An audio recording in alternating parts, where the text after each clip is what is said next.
तर राम राम मंडळी, आपण चाललो होता सोनूभाऊच्या घरी डीजे टेस्टिंग साठी. तर मित्रांनो आपल्या ब्लॉगला कंटिन्यू करा आणि आपला दुसरा ब्लॉग आहे याला तुम्ही पहिल्या ब्लॉग सारखं सपोर्ट करा. तर चला तुम्हाला मी आता काय काय होतं दाखवतो. आता आलो आम्ही सोनूभाऊच्या घरापाशी. आता शरद भाऊ आणि मी गाडीच्या खाली उतरलो आणि सोनूभाऊ पण खाली उतरले. तर मित्रांनो ही जी गाडी दिसली तुम्हाला ही छोटी गाडी आहे आणि मोठी गाडी आहे ती बाहेर आहे. तर आता आम्ही चाललो होतो गोल्डन मध्ये शरद भाऊ आणि मी खाली गोल्डन मध्ये जात असताना आम्हाला खूप साऱ्या अडचणीचा सामना करून जावं लागलं. कारण त्या गोल्डन मध्ये जाताना आम्हाला काय होतं काय नाही आम्हाला काहीच माहित नाही. तर वाटलं होतं मित्रांनो खाली गोल्डन मध्ये गेलं काय वेगळं काही घडत. ज्या गोष्टीचा विचार केला नव्हता ती गोष्ट होणार होती मित्रांनो. कारण समोर आम्ही त्या पुढे गेलो थोडं समोर, तर त्या खोक्याला मी खोक्यापाशी गेलो होतो. त्या खोक्यामध्ये काहीतरी वाजत होतं. तर समोर गेलो मी त्या खोक्याला ठोकून पाहिलं. त्या खोक्यामध्ये काहीच नव्हतं मित्रांनो. म्हटलं जाऊ द्या काय विषय नाही. मग तिथून वापस आलो मी समोर येताना मला हेडफोन दिसलं. म्हणलं कानात घाला पण म्हणलं नको यात चुका टाळू शकतो. त्या भीतीने आम्ही काय केलं म्हणलं शरद भाऊ म्हणलं बाबा तरी काम आहे आपण बाहेर चला. शरद भाऊ बाहेर जाताना आम्हाला एखादा चिक्कूचं झाड दिसलं. चिक्कू झाडाला मस्त चिक्कू होते. म्हटलं खाऊन पहा म्हणलं नको बाबा कच्चे रिकामं काम होऊ शकतं. त्यानंतर आम्ही आलो बाहेर. तर मित्रांनो आम्ही खालून चक्कर मारून येतच नाही तर तेवढं सोनूभाऊंकडून गाडी फिरवून आणली होती कारण इथं गाडी फिरवायला जागा नव्हती. तर मग त्यात तुम्ही म्हणसान की आता आम्हाला दोन डीजे दाखवतो आणि आता आम्हाला बुक करण्यानंतर कसं करायचं ना डीजे कुठला आहे. तर मित्रांनो हा डीजे जाफराबाद तालुक्यातील येवता आहे गावाचा. तर मित्रांनो तुम्हाला स्क्रीनला नंबर येतो मी. डीजेचा आवाज तुम्हाला आवडला तर आताच बुक करून टाका आणि आपली सुपर फिक्स करा. त्यानंतर शरद भाऊ आणि मी अशी कॅमेऱ्याकडे पाहून आम्ही चाललो होतो. तर सोनूभाऊने गेट मधून गाडी हळूहळू आतमध्ये चालवली होती. तर मित्रांनो तुम्हाला गाडीचा मागचा व्ह्यू दाखवतो मी. कराल का ना परत हॅशटॅग येवतावाला.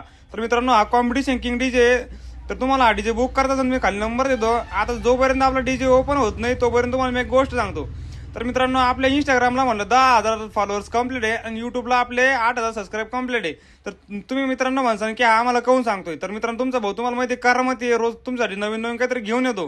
तर आपल्या युट्यूब चॅनलला सबस्क्राईब करून टाका आणि इंस्टाग्रामला पण फॉलो करून टाका. भाऊने जनरेटर चालू केलं आणि त्याचा दरवाजा बंद करून घेतला. ते म्हणलं खडखड आवाज आहे. त्यानंतर सोनूभाऊने काय केलं माहिती आहे मित्रांनो सगळ्या मशीनचे बटन चालू करून घेतले. बटन तर मला काही दिसत नव्हते कारण तुम्हाला पण दिसणार नाही. पण प्रत्येक मशीनला एक बटन होतं कारण त्यात लाईट ऑन होत होते त्यामुळे मला कळालं ते.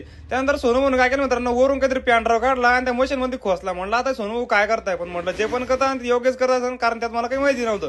त्यानंतर त्यांनी काही सेटिंग करून घेतली. त्यानंतर त्याला म्हणलं आता एक गाणं लावा म्हणलं ट्रेंडिंगचं कडक मध्ये जलवंती फुलवंती. तर मित्रांनो आता गाणं कसं वाजतं ते तुम्ही ऐका म्हणलं कडक मध्ये.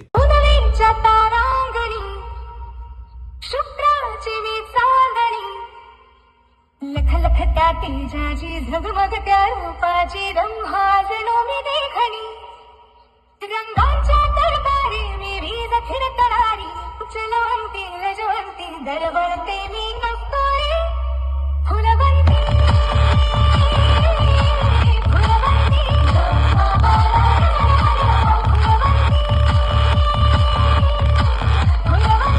फुलवंती गाणं तर एक नंबर वाजलं मित्रांनो. त्यानंतर मला असं वाटलं की माझ्या लग्नामध्ये मी हीच गाडी लावून पण नंतर विचार केला की मला कोण पोरकी देईल. तर लग्नाचं जाऊ दे मित्रांनो. गाडी कशी वाजली ती कमेंट मध्ये नक्की सांगा. तुम्हाला माहिती आपण डुप्लिकेट कामाला बसून करत. तर सोनू गाडी मागे रिवाज घेत होते आणि आमची शरद भूत्यानं सांगत होते येऊ देऊ दे म्हणून. मला ठोकी पण घेऊ काही विषय नाही सगळं आपलंच घरचं आहे.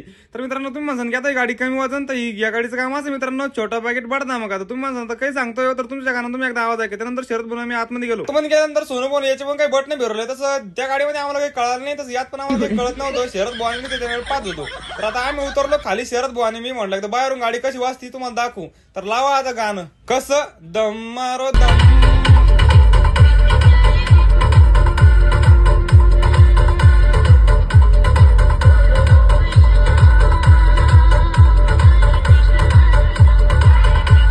तर मित्रांनो आजच्यासाठी एवढंच बस आहे. तर मित्रांनो धन्यवाद. तुम्ही ब्लॉगला कंटिन्यू पाहत राहिले. तर मित्रांनो तुम्हाला ही गाडी बुक करायची असेल तर मी खाली नंबर देतो. नंबरला जाऊन कॉल करा. आजच्यासाठी एवढंच धन्यवाद.